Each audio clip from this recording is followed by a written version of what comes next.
Where did the secret rapture doctrine originate?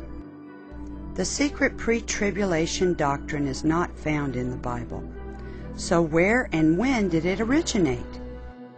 You may be surprised to learn that it wasn't until the early or mid-1800s that there was any significant group of believers around the world that looked for a rapture of the church prior to a 7-year tribulation period. The secret rapture teaching was not taught by the early church. It was not taught by the church of the first centuries. It was not taught by the reformers. It was not taught by anyone except a couple of Roman Catholic theologians until about the year 1830. Its origins. The Roman Catholic Church had to come up with a view of prophecy to counter the historic view of prophecy that the reformers had used to identify the Church of Rome. The little horn of Daniel, chapter 7, the mouth of Revelation in chapter 13, and the harlot of Revelation in chapter 17. This new scheme of prophetic interpretation became known as Futurism. It was a Roman Catholic Jesuit priest named Ribera who, in the days of the Reformation, first taught that all the events in the book of Revelation were to take place literally during the 3.5 years reign of the Antichrist. Later, Emmanuel Lacunza, also a Jesuit priest, built on Ribera's teachings. He spent much of his life writing a book titled The Coming of Messiah in Glory and Majesty. Lacunza, however, wrote under the pen name of Rabbi Ben Ezra, supposedly a learned Jew who had accepted Christ as his Savior. He did this so that the unsuspecting Protestants would accept his book, for the Protestant world then wanted nothing from a Jesuit. His book was published in 1812. Now enter the name of Edward Irving.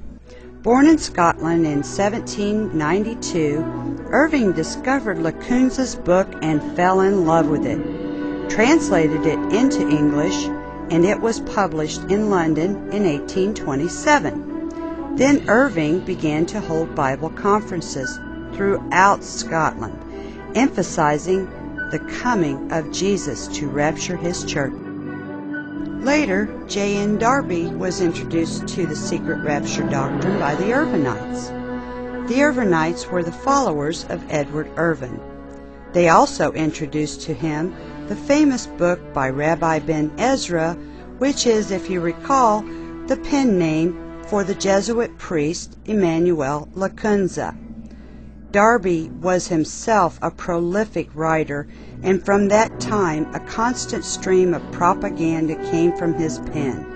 His writings on biblical subjects number over 30 volumes of 600 pages each.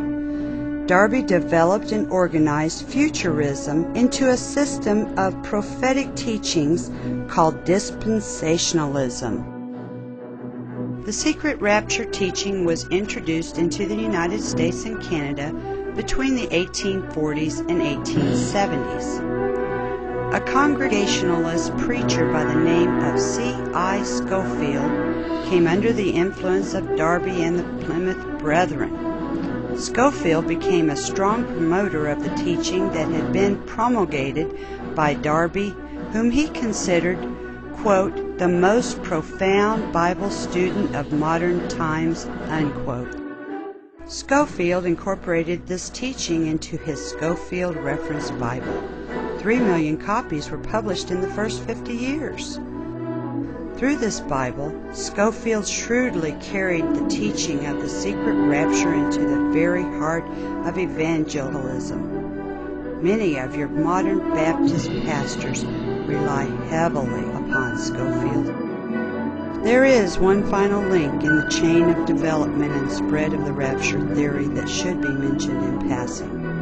Scofield and Darby influenced D.L. Moody. Moody was influential in the early Pentecostal movement. How, you may ask? The Assemblies of God are today by far the largest Pentecostal denomination in the world. In 1914, they ordered their Sunday school and study materials from the Moody Press. So the Assemblies of God believed what the Moody Bible Institute taught, which included the secret rapture. And so it is today. Great numbers of churches have discarded the historic teaching of the church concerning prophecy and have replaced it with a concept invented merely to deceive.